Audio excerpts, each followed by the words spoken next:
Bah écoute, comme tu peux voir, il fait 35 degrés.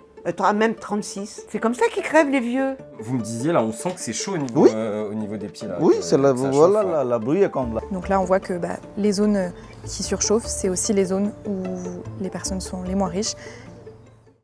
« 72 départements en vigilance rouge canicule, des températures qui flirtent avec les 40 degrés à l'ombre dans une bonne partie du pays. La France surchauffe, et plus particulièrement les habitants de ce qu'on appelle des bouilloires thermiques. C'est le cas de Fanny, locataire d'un HLM parisien. Tout en haut, le dernier là-haut. Le dernier là-haut, c'est la chambre.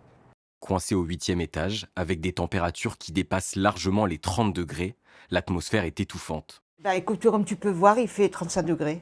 Même 36. Le thermomètre, il bouge pas, il est comme ça. Depuis Nuit la et canicule, jour. ouais, vous n'arrivez pas... Non, nuit et jour. Même ça la ne baisse nuit, pas. vous n'arrivez pas un peu à Non. mieux dormir et ça Ça ne descend un baisse peu pas. J'ai tout fait. Tu vois, j'ouvre pas les fenêtres. Je les ouvre que la nuit et encore quand il commence à faire tard. Tu vois, là, il commence à y avoir un petit peu de vent. Tout à l'heure, je vais ouvrir les fenêtres. Mais sinon, je les ferme dès le matin pour pas que la chaleur, elle rentre. Là, je mets un drap blanc, je te balance de la flotte là-dessus pour essayer d'avoir attrapé. Même le chat, il y va, tellement il n'en peut plus. Bah, hop, je balance de l'eau comme ça pour essayer d'avoir un peu de fraîcheur parce qu'il y a des moments, tout à l'heure, j'ai cru que j'allais me trouver mal, quoi. J'ai eu un moment, j'ai dit, c'est pas possible, je vais appeler les pompiers. À un tel niveau, les températures deviennent dangereuses pour les personnes âgées, particulièrement vulnérables à ces épisodes de chaleur extrême. J'ai quand même 70 piges. C'est comme ça qu'ils crèvent les vieux. Voilà. Et moi, toutes les 2 heures, je prends une douche. Je sais pas comment vous faites, vous aussi, vous, c'est pareil, c'est infernal. Mais en vieillissant, c'est encore pire, quoi. Non, j'en peux plus, j'en peux plus. Puis je suis dégoûtée parce que, regardez, tout part à volo. Je peux pas, ça a besoin d'être repeint, c'est sale. Tous les 3-4 ans, regardez, je suis au dernier étage, je me prends... Parce que moi, je suis là, vous comprenez, il est là, le toit. Il est juste au-dessus, là. Là, ça chauffe. Boum, ça tape de partout. Regardez tous les murs. Tous les murs sont en contact avec l'extérieur de mon logement. Voyez? Et l'autre côté, c'est là-bas, c'est pas chauffé, je suis dans un grenier, je suis dans des combles, non isolés, aménagés en appartement. Ils se sont dit, tiens, bon, il y a encore de la place, on va en mettre un autre, quoi. À son arrivée il y a 25 ans, elle ne s'attendait pas à ça. Il faisait très chaud dans ces chambres-là au mois d'août, juillet, août. Mais maintenant, c'est tout l'appart qui est devenu une véritable chaudière. Le logement de Fanny est classé G, la pire catégorie sur l'échelle de mesure de l'efficacité énergétique des habitations en France. En 2022, c'est le 13 juillet 2022, j'ai fait venir un huissier qui constate exactement ce qu'on est en train de voir là et qui m'a dit, madame, mais vous vous rendez compte ce que vous subissez, les chaleurs pareilles, vous allez crever. Ils doivent refaire de l'isolation au niveau des plafonds. Regardez, information, projet travaux, 19 juillet 2024. Et comme ça, on en a eu des quantités invraisemblables. Tous les 3 mois, ils en mettaient un. Ah, ils arrivent, ils sont toujours pas là. Et dans certains logements, c'est encore pire, comme chez Sadjadour, en banlieue parisienne.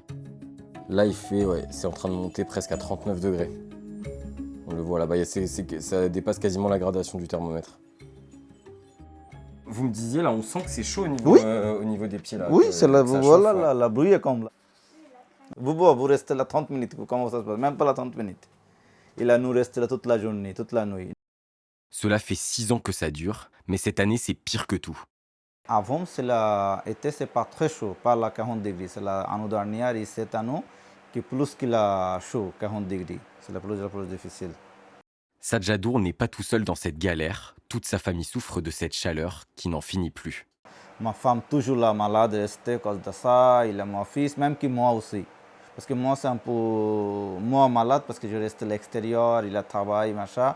Ma femme, mon fils reste à la maison, il a tout le temps malade. La foie, il a chaud, il a... Incroyable. Face à la chaleur, une seule solution, fuir l'appartement lors des heures les plus chaudes. C'est pas rester là toute la journée à la maison parce que c'est cause trop de chaud. Même que je cuisine quelque chose, je reste et là, c'est arrivé la pourrie. Dans laquelle demi-journée. Parce que c'est trop de chaud. Fanny et Sadjadour sont loin d'être des cas isolés. En 2025, un Français sur 2 déclarait souffrir de la chaleur dans son logement. Les bouilloires thermiques se trouvent souvent dans des zones densément peuplées, On les appelle des îlots de chaleur urbains. La précarité énergétique d'été ne touche pas tout le monde de la même manière. C'est ce que montre la dernière étude de la Fondation pour le logement. Nous avons rencontré Maïder Olivier, la rédactrice du rapport.